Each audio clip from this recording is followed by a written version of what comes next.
السلام عليكم ورحمة الله وبركاته. أخباركم إيه؟ معاك أخوكم محمد أبو شير، جايب لكم كواليس مباراة الأهلي النهاردة من جوه الملعب ومن المدرجات. تعالوا نشوف.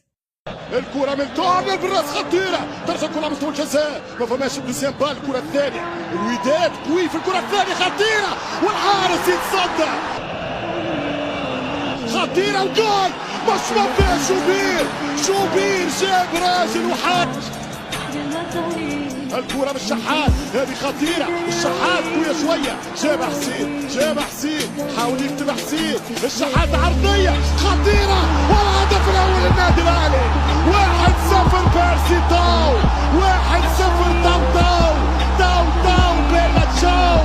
1-0 للنادي الأهلي، العرين الأحمر أهلاوي.